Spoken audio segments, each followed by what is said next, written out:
శుభోదయం మిత్రులారా.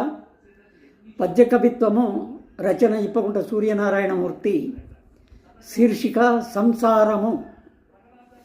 జీవిత లక్షణము పరిశీలన చేయగా వాస్తవము నీ భావన మూలమంత్రమగు పైదలి భార్యగనందువేళ సంజీవన నిత్య సత్య సరసీరుహబంధపు గమ్యమందుటన్ పావన ధర్మసూత్రమగు భాగ్య ప్రయోజనమంది నిల్చుగా. మిత్రులారా, ఈ పద్యభావము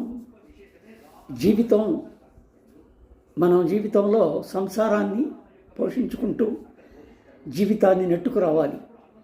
ఈ సంసారం అనే దానికి మూలం భార్యాభర్త అయినప్పుడు ఎలాంటి పరిస్థితుల్లో ఈ సంసారం సవ్యంగా ఉంటుంది అని చెప్పడానికి ఈ పద్యం రాశాను. జీవిత లక్షణము పరిశీలన చేయగా, ఎవరి జీవితాన్నైనా పరిశీలన చేస్తే వాళ్ళ లక్షణం వాస్తవం ఏంటంటే, నీ భావన మూలమంత్రమగు పైదలి భాగ్యము నందువేళ. నీ భావన, నీ మనసులోని భావన ఎలాగుండాలంటే మూలమంత్రంలాగా ఉండాలి. అంటే దానికి తిరుగులేదు ఆ మంత్రానికి. పైదలి అంటే స్త్రీ. ఇలా ఎలాంటి అంటే ఆ మూలమంత్రం ఏంటంటే, ఒక స్త్రీ భార్యగా అందువేళ, ఆమె నీకు మంచి స్త్రీ భార్యగా వచ్చిన వేళ సంజీవన నిత్య సత్య సరసీరుహ బంధపు గమ్యమందు. సంజీవన అంటే కలిసిమెలిసి జీవించడం. ఈ సంజీవన అంటే కలిసిమెలిసి జీవించడంలో నిత్య సత్య సరసీరుహ బంధము, నిజమైనది నిత్యమైనది. సరసీరుహ బంధం అంటే సూర్యుడికి కమలానికి ఉన్న బంధం.